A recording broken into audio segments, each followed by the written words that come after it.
I'm about to tell you the specifics about how I quit drinking alcohol and smoking cigarettes, but I think it could be applied to almost any addiction. Let me first tell you a little bit about me in this regard. I was in a touring rock and roll band for many years. We played over 700 shows in many different places. I was a total drunk, and for about 7 years I drank every single day, whenever I could. I only missed a few days here and there because I was too sick from the previous night of drinking, but even then, I usually tried to give it the old college try. I drank more than anyone that I knew, and that's saying something when you're in a bar every night as a band member. I haven't had a drink in over 3 years, and I'll try to explain to you how I did it. First of all, you have to want it. This is by far the most important thing. You have to want to quit drinking. Yes, I know that you might not want to quit drinking in the sense that you are addicted to it, but you must want to quit drinking in the other sense, the sense that you recognize how much harm that it is causing and that it has to stop. Some of you may need to admit that you need to quit.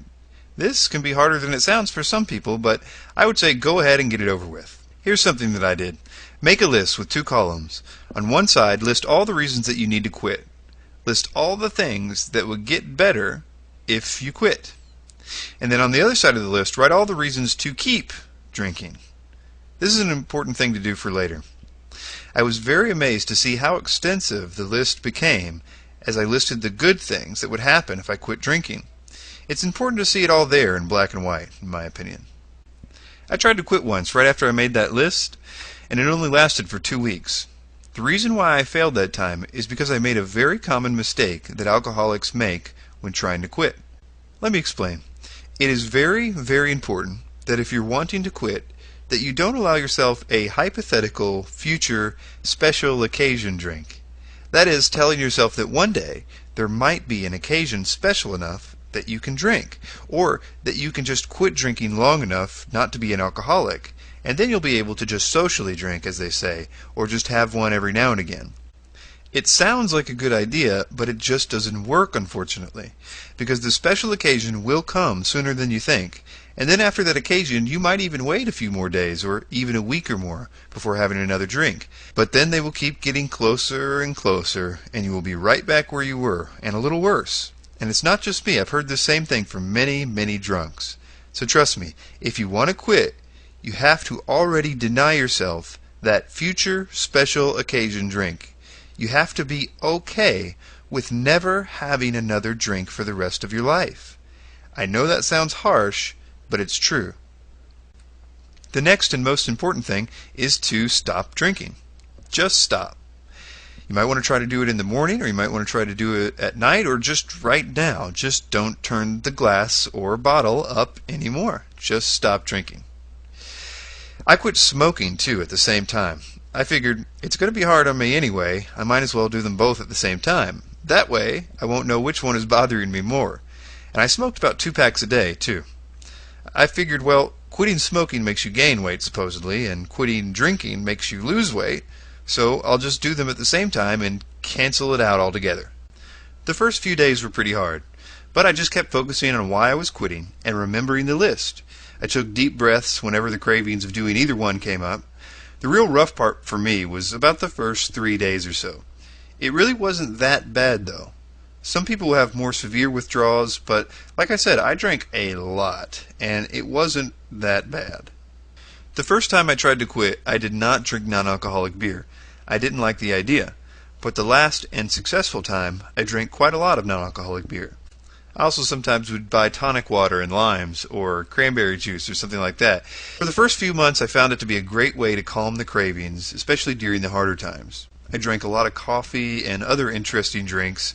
I found Perrier and other mineral waters to be the perfect blanks, as I called them, because they had the bite like beer, and they were carbonated, but they didn't give you a headache like some non-alcoholic beers do. And mineral water is actually pretty good for you, unlike coffee. Some people might have to avoid their usual scenes and friends, and that might not be a bad thing for some of you, and there's nothing wrong with that. But I'm here to tell you that it can be done without doing that. As I said, I was in a rock and roll band that toured all the time, and we were in bars and clubs every night, and we always had free drinks, so I was very much around the bar scene during the difficult times, and I really had to learn how to stay strong. I also didn't have a lot of support. In fact, a lot of my friends would continually try to get me to drink. But in the end, it just made my resistance to temptation bulletproof. It was very hard for me for about 3 months. I think that I thought about it every single day. I thought that this was how it was always going to be for me, and that I would always burn with desire for alcohol. And I figured, well, I guess this is what I get for being so addicted to it. And now I'll tell you a secret that I wish that I had known when I was trying to quit drinking for those first few months. At some point, for me it was about 3 months into it, might have even been on a particular day, it just went away. I'm serious, it just vanished. I no longer thought about it all the time. It was like a miracle. I felt like I had been set free from prison or something. I later thought of that verse in the Bible that says, "Resist the devil and he will flee from you." I feel strongly that that's what happened with me. Moving on. If you were like me, most of my entire life, or my recreation life anyway, in one way or another revolved around drinking. To me, in my head, quitting drinking meant that I would be giving up all of my fun. But here's another secret. That is a total lie. Everything is better when you're sober. It is such a sham to think that you are somehow better or something when you're drunk. I used to have several things that I told myself that about. I was wrong about every one. I am much more happy and healthy and effective and productive than I ever could have been when I was a drunk. In fact, I was none of those things before I quit. My life, if it was a line graph, went through the roof when I quit.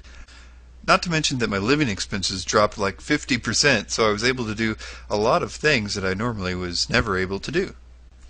The simple fact is that alcohol totally kills your brain.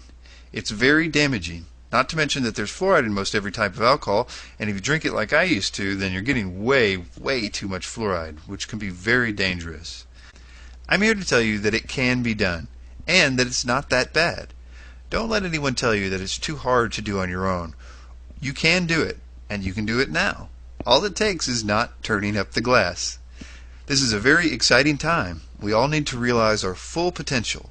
Find out. Quit drinking. And I'll conclude with this quote from C.S. Lewis. He said, "What saves a man is to take a step, then another step." Thanks for your time.